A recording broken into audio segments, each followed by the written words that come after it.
est rapporté que l'Alter Rebbe, le Baal HaTanya Rabbi Shneur Zalman de Liadi, un jour s'est exprimé en disant que Mashiach sera un Litvak, un non-chassid. Et là, ça paraît bizarre. Le Baal HaTanya, le fondateur du mouvement Chabad, le fondateur de la philosophie Chabad, celui qui propage l'enseignement de la chassidoute, dit que Mashiach ne sera pas un chassid, sera au contraire quelqu'un qui est un litvak. Qu'est-ce que ça représente? J'ai entendu une explication d'un certain Rav Gans, je crois qu'il a dit quelque chose qui est très pertinent, très juste.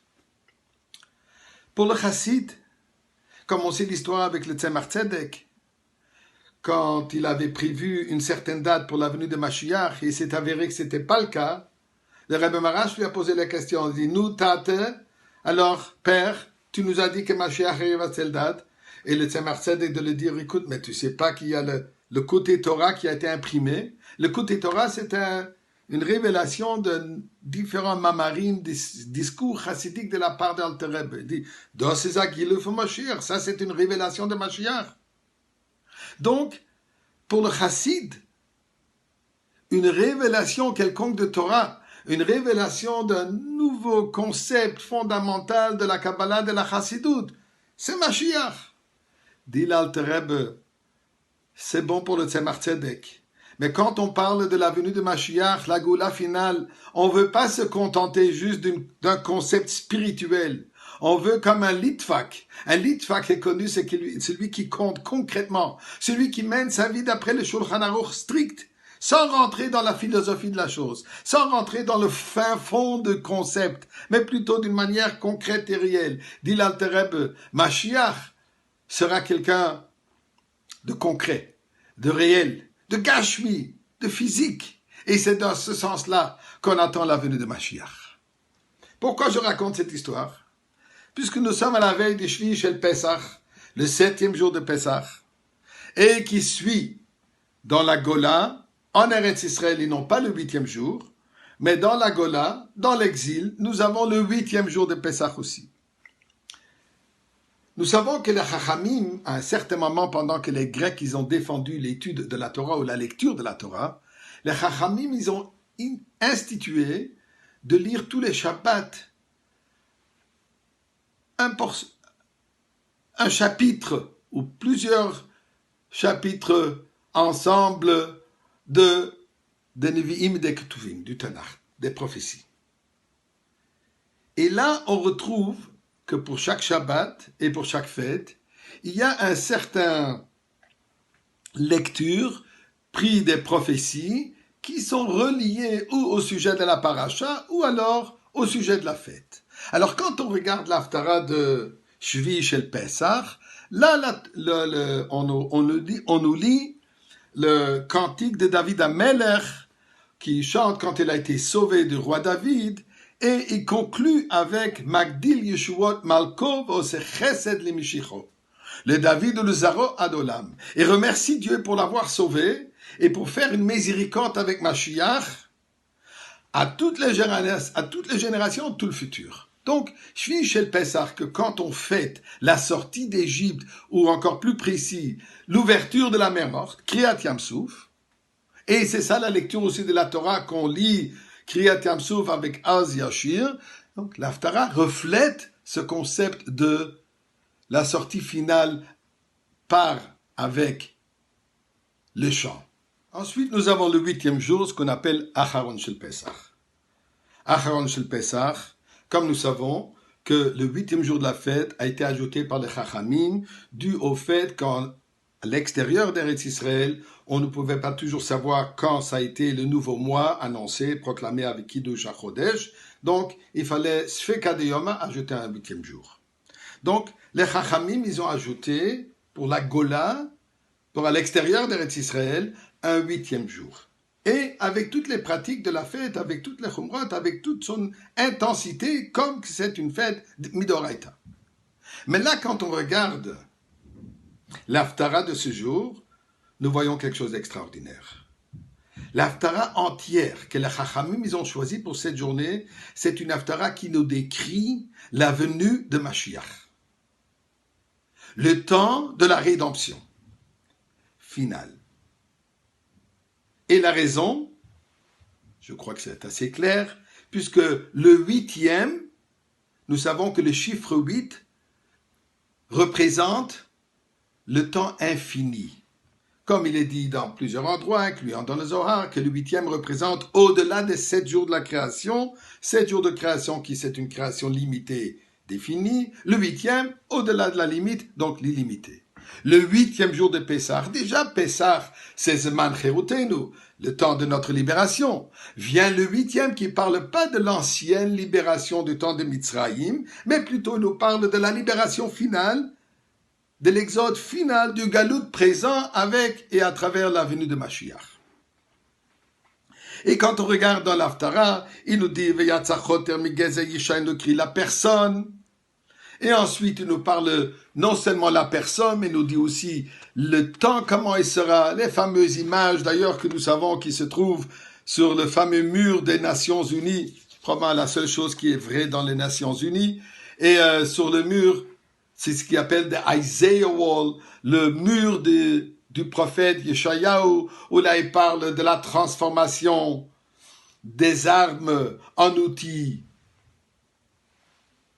des bons outils pour le bien-être de la personne. L'image où les animaux sauvages vont être ensemble avec les animaux domestiques. Comme il dit, le loup habitera avec les brebis, le tigre reposera avec les chevreaux, et ainsi de suite. Il n'y aurait plus de violence. Jusqu'à la fin qui dit, la terre sera pleine de la connaissance de Dieu, comme l'eau abonde dans le lit des mers. Donc, cette prophétie nous parle un langage humain. Cette prophétie nous parle d'une réalité concrète. Pas comme le chassid qui va se contenter juste d'un concept spirituel, mais d'un nouveau monde, le monde concret, où le monde sera un monde de paix, sans jalousie, comme le Rambam le décrit à la fin du 12e chapitre de Ilchot Melachim, et finit en disant que le monde entier reconnaîtra la présence divine, l'existence de Dieu, le règne de Dieu, et le monde sera plein de connaissances divines. Donc, nos Chachamim nous ont déjà dit, dès qu'ils ont fait cette Haftara, ils ont dit que le jour de Acharon Shel Pesach, c'est le jour où on peut sentir, on peut vivre cette réalité de la Géoula. Vient le Baal Shem Tov. Le Baal Shem Tov, le fondateur du mouvement chassidique en général, comme on sait que son âme est venue sur terre pour nous préparer vers la Géoula, qui nous a dévoilé le fin fond de la Kabbalah, qui est à la portée de notre compréhension, de notre sagesse, qui aussi a introduit dans les coutumes ashkénazes multiples des coutumes séfarades qui sont basées sur la Kabbalah que chez les ashkénazes on ne connaissait pas. Et lui, il a introduit le Soudat Mashiach, le festin ou le repas de Mashiach, que avant la fin de la fête de Pessah, au 8e jour dans l'après-midi, qu'on mange de la matzah, qu'on se lave les mains bien sûr, qu'on mange de la matzah et qu'on fasse une seouda, un repas, un festin de Mashiach. L'idée elle est simple, pour que Mashiach ne reste pas seulement dans un concept théorique, mais que ça se concrétise. Comme la nourriture qu'on rentre dans nos intestins devient part intègre de notre chair, de notre vie, de notre corps, de la même manière, doit devenir cette réalité de Mashiach, doit devenir aussi une expérience concrète. Plus tard, dans l'année 1906, le Rebbe Rashab, lui, il a institué, en plus d'avoir les matzot, la matzah durant ce festin, lui aussi il a ajouté de boire les 4 verres de vin.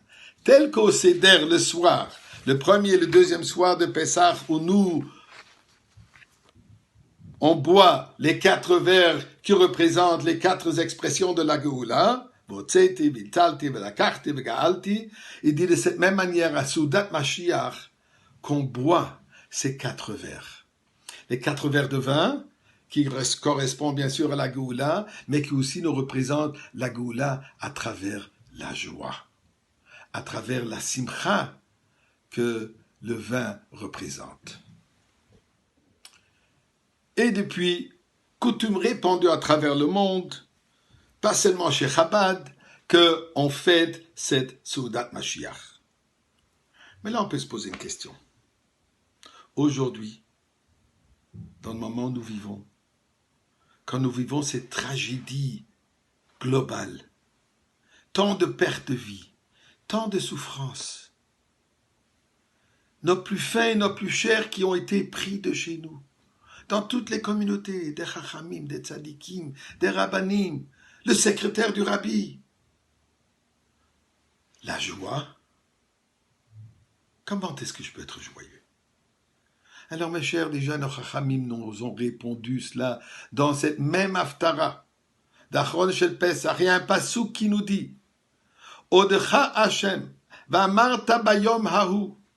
Dans ce jour, Yom Hahu représente le jour de la Géoula. On dira Odecha Hashem, on va te remercier Dieu qui a naftabi pour la souffrance que tu nous as faite. On remercie Dieu pour la souffrance.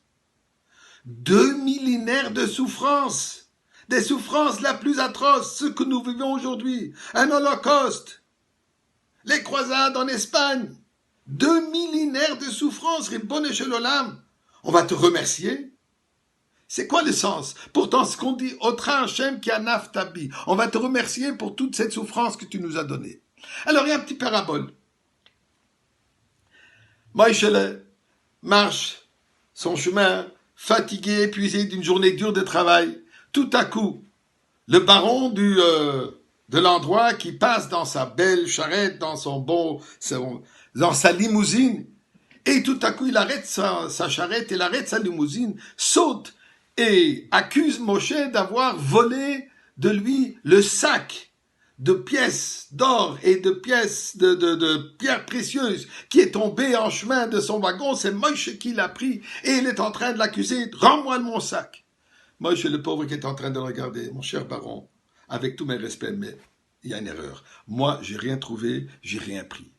Le baron, déjà bien furieux et pas très grand amour pour le juif, commence à le frapper en espérant qu'avec chaque coup qu'il va lui donner, il va finalement admettre.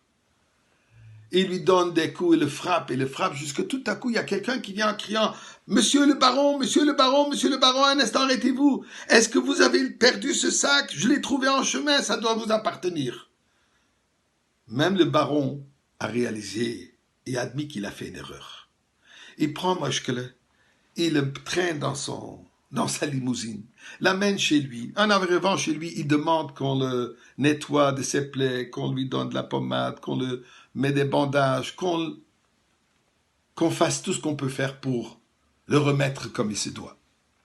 Finalement, quand Moïse le revient à soi, le baron s'excuse et lui dit « Écoute, je suis désolé pour ce que je t'ai fait. Tu ne l'as pas mérité, mais je vais te dire ce que je vais faire. » Moi, chaque coup j'ai compté. Je voulais savoir à quel point tu vas être têtu et ne pas admettre.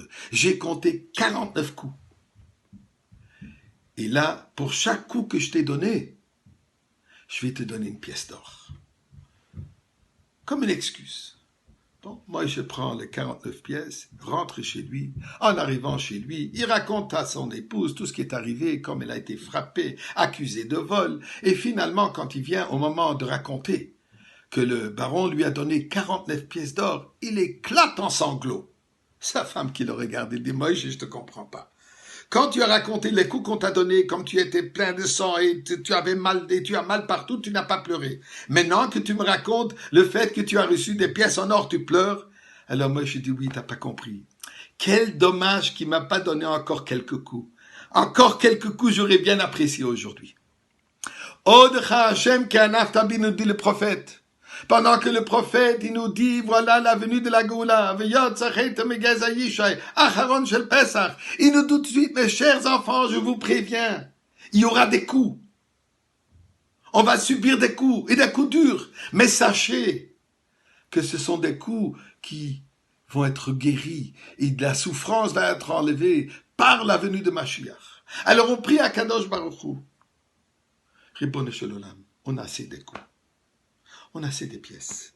2 millénaires de coups, ça suffit. Donne-nous déjà ces pièces d'or.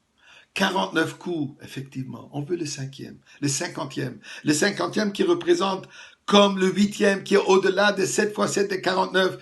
Matan Torah, c'est le 50e jour. Qui représente la Géoula. Qui représente la révélation de Torah Hadasha Mi'iti Tetzeh que Mashiach va nous enseigner la dimension de Torah qu'on ne connaît pas encore. Alors nous disons à Kadosh Baruch Hu, on va fêter. C'est sûr et certain que nous allons fêter Soudat Mashiach avec Mashiach à Yerushalayim. Mais si pour les raisons qu'il n'y a que toi qui connais, tu vas nous garder en galoute, on va fêter avec les matzot, avec les 4 verres de vin, avec la grande simcha. Quelle simcha? La simcha de la Géoula qui est imminente. La simcha d'Acharon shel Pesach. La simcha de la délivrance absolue. Chag Sameach, mes chers frères et sœurs. Et qu'on mérite ces pièces d'or encore avant Acharon shel Pesach.